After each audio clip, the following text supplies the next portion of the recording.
The three most handy mods for the Jeep Gladiator. One of these I never thought I would get. I never liked it. Well, good morning everybody and welcome back to Rob Motive JT. If you're new here and you haven't subscribed yet, please consider smashing that subscribe button right now. So what are the three most handy Jeep Gladiator mods? You know, first of all, I've done a lot of things to this. I've put some painted tow hooks. I actually put the second tow hook on the back because this is a sport. I didn't have it. Over here, I've put new taillights on. I really dig those. Of course, we have channel stickers. Gotta have that. A new antenna. Up in the front, we've got the new bumper, the stubby bumper, the bigger tires, the headlight guards, the blacked out grille. Under the hood, I've got the cold air intake, as well as some painting additions, I guess, to the engine cover.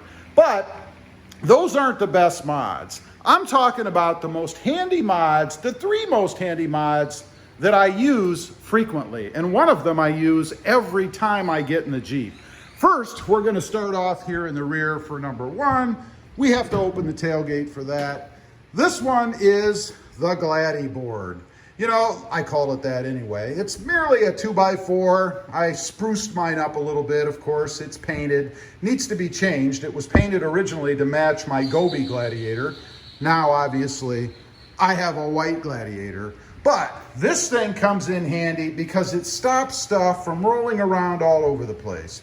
You know, when I go to the grocery store and I get those wonderful plastic bags of groceries, you know, the ones that always fall out all over the place, you can imagine where stuff would end up if I didn't have the Gladi board, right? I'll show you a little demonstration. You know, let's say this is a 2-liter bottle of pop. Of course, when you come out and you set it in there, you're gonna set it like this, right? I mean, who lays them down or messes with them? You set them the way that they come, probably in a plastic bag. Well, as soon as you get moving, they're gonna do that, and then they're gonna do that. Now, if I didn't have the Gladi board, that 2-liter bottle of pop would be up there somewhere, right? And now, even without the tonneau cover, I'm trying to figure out how to reach. So unless you have 8-foot-long arms, you're probably gonna have to either crawl up inside the bed or maybe grab, I don't know, a broom or something and try to fish that bottle forward. Definitely handy with that. Keep stuff where it's supposed to be. And it gives you enough room that you can put quite a bit of stuff back here too. Comes in very handy if you're hauling around things that can roll around. Love that, perfect. And it fits in the little slots on the sides. Jeep designed it that way, awesome. Now, after that, number two, and this is the one that I never thought I would get because quite frankly, I'm not a real big fan of the look. At least I wasn't. And that is the tonneau cover, the dreaded tonneau cover. For some reason, I never used to dig these on trucks, right? I don't know why, it just wasn't my thing. Always kind of made them look a little old-fashioned to me. I don't know, just in my head.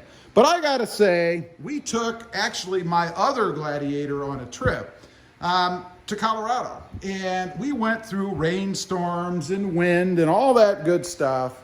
And we put our suitcases and even my wife's wedding dress, not for her wedding, she was married to me, lucky girl. But anyway, it was my daughter. We put her wedding dress or what she was wearing to the wedding in the back. We took a leap of faith that no moisture or anything would get in there. And I am proud to say, or glad to say, that it didn't. It stayed dry the whole time. We didn't have any issues with leakage. Now, what I went with, this is a Tyger tonneau cover. It is definitely one of the cheaper versions. It is vinyl. It does roll up and it works perfectly. You know, you can spend upwards of, I don't know, $1,000 to $2,000 depending on what you get. You know, one of those fancy ones that you can jump around on the top and all that stuff. Although there are cheaper ones too. My buddy Randall put one on his Gladiator Mojave and he can jump around on it and it didn't cost $1,000. I will leave links below, by the way, if you guys want to check these out, see pricing, all that good stuff. But anyway, this one was probably somewhere, I believe it was around $200, something like that. No issues. It clamps down on both sides. You can get it as tight as you want.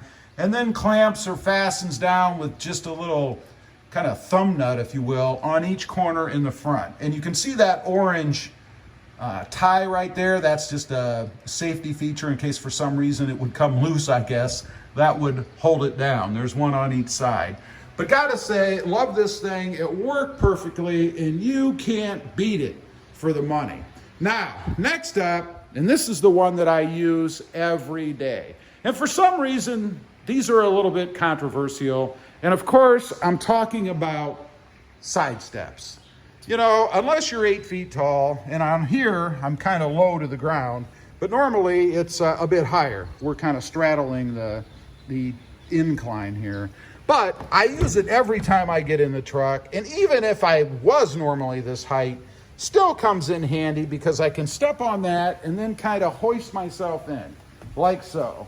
There is my little demonstration how I get into the truck. Now, getting out, again, I typically just step right on the edge of it right there and get out of the truck. These, again, were not overly expensive. I think somewhere less than $600, maybe less than $400 for these. Again, there'll be a link below if you want to check them out. Just bolt on, simple to do. There's already threaded holes underneath you can bolt onto. All one piece, so you don't have to assemble anything. They just go on. Now, one thing I wanted to mention, because I've had a couple of questions recently about this, is there any rust? So I'm taking a look. You guys can see what I'm seeing. I don't see any rust on here. And of course, where you'd normally get it is right here at the welds, probably. I don't see anything there. No rust on the surfaces, anything like that. Just a little bit of dirt. That's the edge you can see there. But that's it. Good finish. They held up well. One thing that I will caution you on, if you're interested in these in particular, these little caps on the ends, they tend to put these in too far. These are replacements, actually, and they cut the edge of this because it overlaps the metal. So you kind of got to watch that a little bit just to make sure that, you know, they're not put on there wacky or anything. But otherwise, I am very happy with them. And as I mentioned, I use them every time I get in and out of the truck. Now, I know they're a little controversial in that if you're a big-time off-roader, and let's face it, only about 4% of those that own four-wheel drive trucks ever go off-road. But if you're in that 4% and you're a heavy-duty off-roader and you're going through deep ruts and up against rocks and trees and all kinds of stuff, I can see how they might be a problem then, because obviously they do hang out and they do hang lower and they would grab things. You probably need to go with sliders or something like that if indeed you're a big-time off-roader. Anyway, those are the 3 most handy mods that I have on my Jeep Gladiator. I'd be curious, leave a comment. What are the 3 most handy mods you've done to your Gladiator? I might be missing out on something. Leave a comment, let me know. Also, real quick, if you're interested, I do have 2 additional channels. Rob Motive, all about my 2020 Toyota Tacoma, and Rob Motive Tundra, about my hunt for the redesigned new Tundra, supposed to be coming out end of the year. Check them out, and if you're interested, please consider subscribing. Don't forget to click that notification bell so that you don't miss out on any upcoming videos. And do me a favor, smash that subscribe button on the way out. Thanks for watching. Stay safe out there. Bye.